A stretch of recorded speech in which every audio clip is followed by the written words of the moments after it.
all the Italians know how to cook. Hello everyone, my name is Edu and this is Ready Go Expat. When you think about Italy and the Italians, what is the first thing that comes to your mind? Is it the historical landmarks in its capital Rome, like the Coliseum dating back over 2,000 years ago? Or is it their world famous cuisine? Actually, can Italians really cook well? And what about their passion for football and coffee? As much as Italian culture is widely spread, how much of it is true and how much is actually a stereotypical view of Italy? In today's video, I asked two Italian friends, Giuseppe and Michele, to talk about some aspects of Italian culture that maybe you're not aware of. Ready? Go.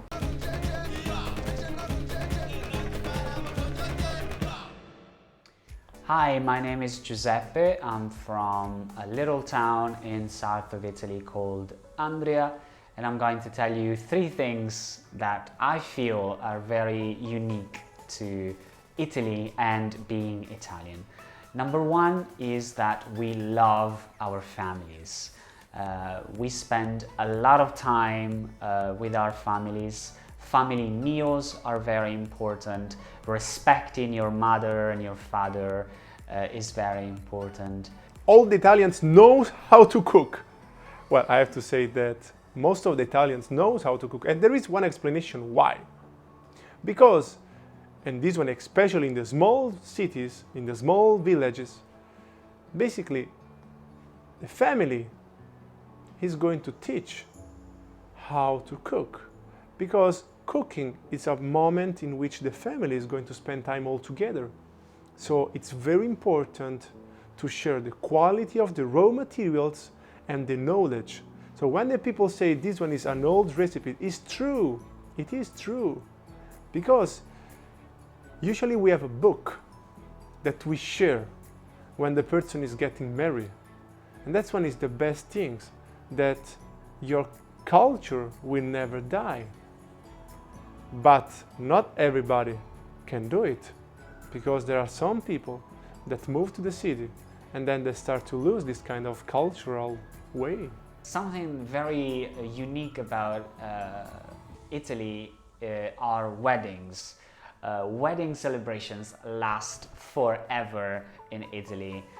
They usually begin in the morning with a mass, which is a religious gathering in church, and after that we move on to a restaurant. 99% of the time is a very, very fancy, sophisticated, huge sort of resort. You know, families in the south of Italy are very big. For example, my mom has 5 siblings and my dad has 10 siblings. So you can imagine at a wedding there are usually hundreds and hundreds of people. They are very glamorous, so people tend to, you know, buy the best dress and the best suit.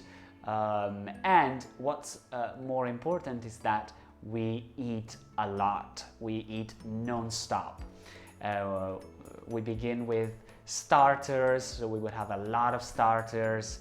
Then we would have I primi, which is usually pasta or rice, and we would have 2 or 3 first courses. Then there is the second courses, the main course, as we would call it in English. In Italian we would call it i secondi, which is usually meat or fish or vegetables.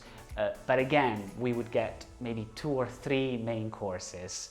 And then after that, there's a little break, some dancing, and then again, dessert. And of course, there is the big wedding cake, but also we would get lots and lots of sweets before and after the wedding cake. It's a running joke in Italy that you go to a wedding and you put on 10 kilos. And also, I believe the expression doggy bag may have originated in Italy because our grandmothers and our mothers are very good at putting all the extra food in their bags so that we have food for the next 2 or 3 days. All of the Italian people want to get a stable job in the public sector, Well, I have to say that this one is not true. I mean, the young people want to move abroad usually or try to get a job in a private company. The other thing I wanted to talk about is coffee. You may know that coffee is important in Italy, but maybe you don't know how important it is. It is in fact the center of social interactions in Italy. So every time you meet somebody, a friend or a workmate or a relative, even if you meet them suddenly in the street, you would say, let's grab a coffee. And you would go to a nearby bar. In Italy, when we say bar, we don't mean a place where to buy alcohol, we mean a place where you buy coffee. And you just grab a coffee. So you'll be at the counter, have a coffee.